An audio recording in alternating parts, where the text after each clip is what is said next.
ನಮಸ್ಕಾರ, ನೀವು ನೋಡ್ತಿದ್ರ ರಿಪಬ್ಲಿಕ್ ಕನ್ನಡ. ನಾನು ನಿಕೇಶ್ ಕೊಠಾರಿ. ದೆಹಲಿಯ ಜಂತರ್ ಮಂತರ್ನಲ್ಲಿ ಪೊಲೀಸರ ಮೇಲೆ ಪ್ರತಿಭಟನಾ ನಿರತ ಸಿಜೆಪಿ ಕಾರ್ಯಕರ್ತರು ಗೂಂಡಾವರ್ತನೆಯನ್ನ ತೋರಿದ್ದಾರೆ.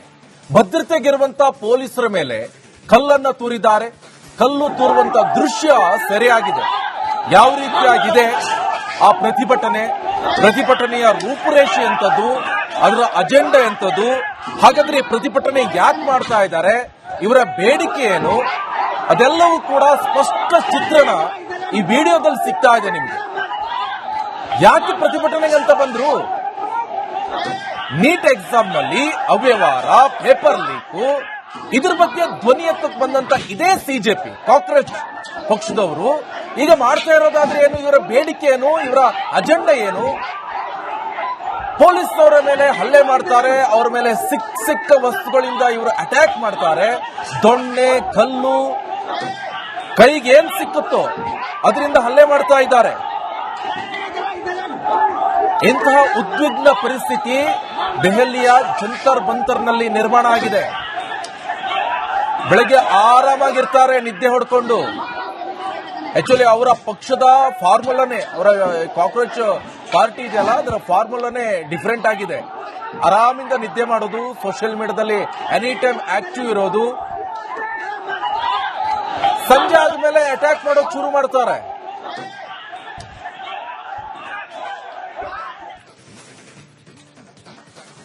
ದೆಹಲಿ ಜಂತರ್ ಮಂತರ್ನಲ್ಲಿ ಸಿಜೆಪಿ ಕಾರ್ಯಕರ್ತರು ಅಟ್ಟಹಾಸ ಮೆರೆದಿದ್ದಾರೆ. ಗುಂಪು ಚದುರಿಸಲು ಬಂದಂತ ಆರ್ಎಎಫ್ ಹಾಗೆ ಪೊಲೀಸ್ ಸಿಬ್ಬಂದಿಯಿಂದ ಲಾಠಿಯನ್ನ ಕಸಿದು ಅವರ ಮೇಲೆ ಹಲ್ಲೆಗೆ ಪ್ರಯತ್ನ ಪಟ್ಟಲಾಗಿದೆ.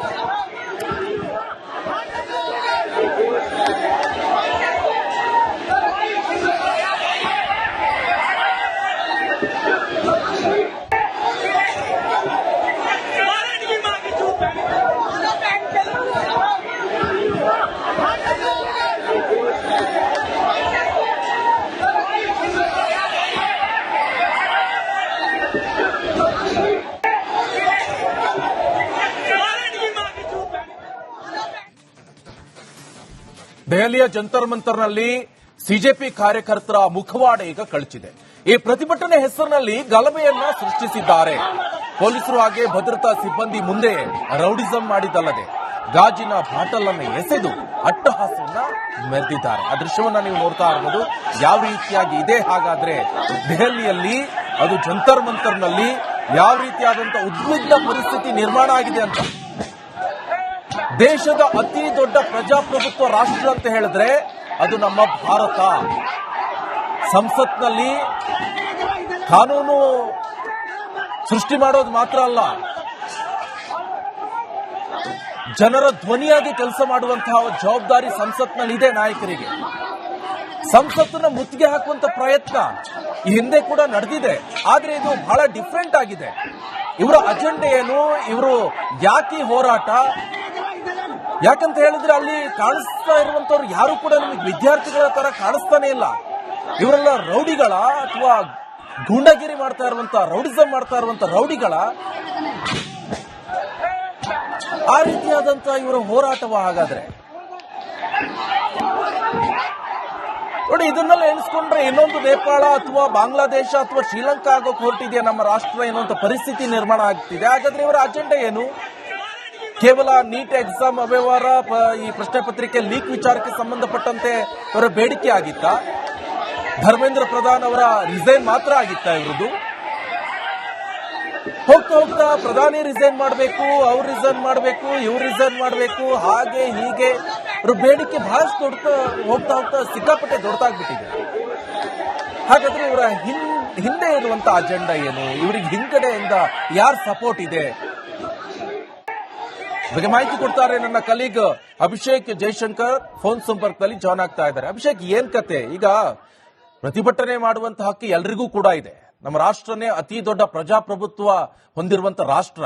ಆದ್ರೆ ಈ ರೀತಿಯಾದಂತ ಪ್ರತಿಭಟನೆ ಮಾಡ್ತಾ ಇರುವಂತ ನೋಡಿದ್ರೆ, ಈ ಗೂಂಡಾವರ್ತನೆ, ರೌಡಿಸಂ ನೋಡ್ತಾ ಇದ್ರೆ ಎಲ್ಲೋ ಒಂದ್ ಕಡೆ ಇವರ ಅಜೆಂಡಾ ಏನಾಗಿದೆ ಹಾಗಾದ್ರೆ ಎನ್ನುವಂತ ಪ್ರಶ್ನೆ. ಇನ್ನೊಂದು ನೇಪಾಳ, ಬಾಂಗ್ಲಾದೇಶ ಇವೆಲ್ಲವೂ ಕೂಡ ಕಣ್ಮುಂದೆ ಬರ್ತಾ ಇದೆ.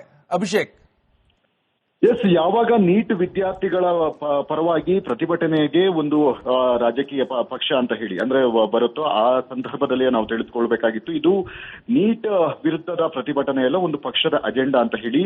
ಈಗ ಸದ್ಯದ ಮಟ್ಟಿಗೆ ಅದೇ ರೀತಿಯಾದಂತಹ ಕೃತ್ಯಗಳು ನಡೆಸೋದಕ್ಕೆ ಅಂದ್ರೆ ಕೃತ್ಯಗಳು ನಡೀತಾ ಇರೋದು ನೋಡಿದ್ರೆ ಎಲ್ಲವೂ ಕೂಡ ಬಟ ಬಯಲಾಗ್ತಾ ಇದೆ ಅಂತಾನೆ ಹೇಳ್ಬೋದು.